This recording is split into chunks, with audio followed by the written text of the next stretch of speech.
Hello আমার sweet cute বন্ধুরা, কেমন আছো তোমরা? নিশ্চয় আমার গল্প শুনে শুনে খুব সুখ নিচ্ছ আর আনন্দে আছো, তাই না? তোমাদের আনন্দ দিতেই তো আমি নিয়মিত তোমাদের জন্য নতুন নতুন গল্প নিয়ে হাজির হয়ে যাই।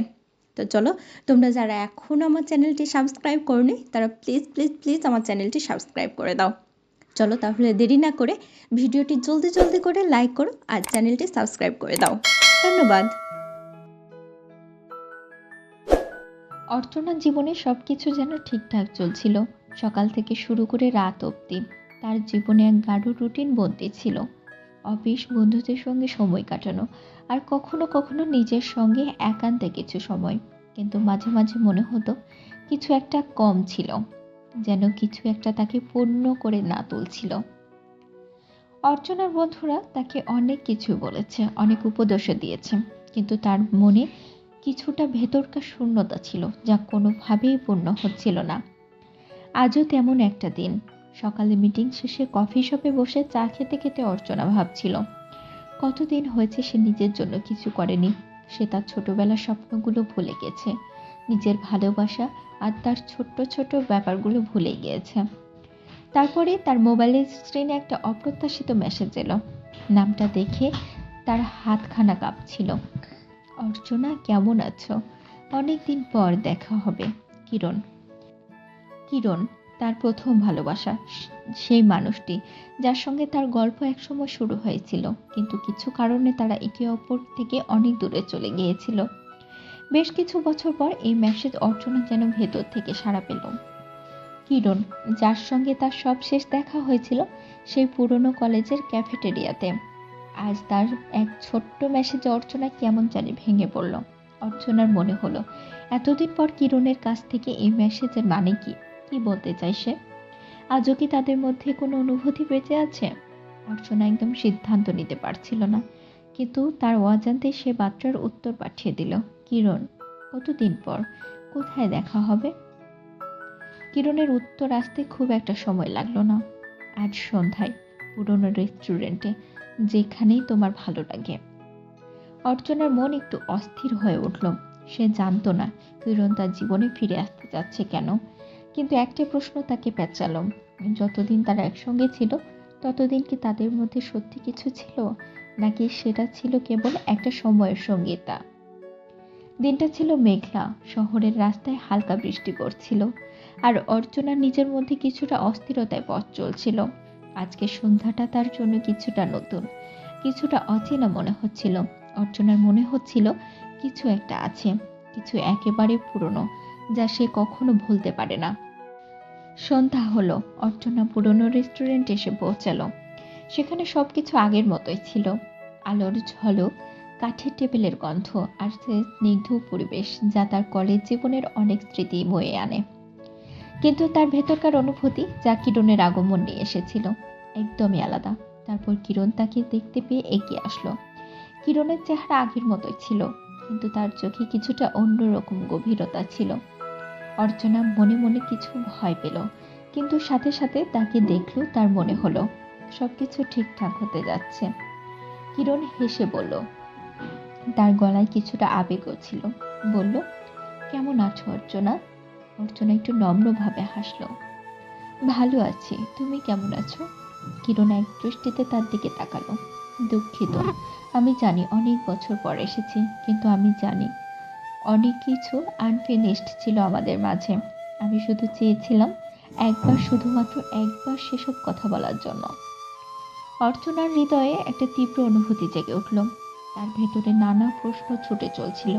এটা কি কিরণের ফিরে আসা, নাকি একসময় অতীতের যন্ত্রণার পুরনো স্মৃতি? অর্চনার মনে হয়েছিল সময় যেন থেমে গিয়েছে। কিরণের কথা শুনে তার চোখের সামনে পুরনো দিনগুলো ধীরে ধীরে ভেসে উঠছিল। কলেজের সেই সুন্দর মুহূর্তগুলো, যখন তারা একসঙ্গে দুপুরের খাবার খেত, আড্ডা দিত। কিন্তু এখন কিরণ তার সামনে বসে আছে, এবং এই মুহূর্তটা অর্চনার কাছে অনেকটা অদ্ভুত লাগছিল।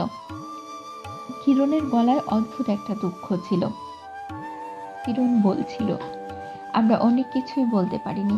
তুমি জানো, আমি সবসময় জানতাম যে আমাদের সম্পর্কের মধ্যে কিছু ছিল, কিন্তু কিছু অজানা কারণে আমরা একে অপরকে হারিয়েছি। অর্চনা চুপচাপ কফি খেতে খেতে বলল, আমাদের সম্পর্ক এতটা সহজ ছিল না কিরণ। জীবনে অনেক কিছু শিখিয়েছে আমাকে। আমি জানি তুমি অনেক বছর পর এসেছো, কিন্তু কি চাইছো তুমি?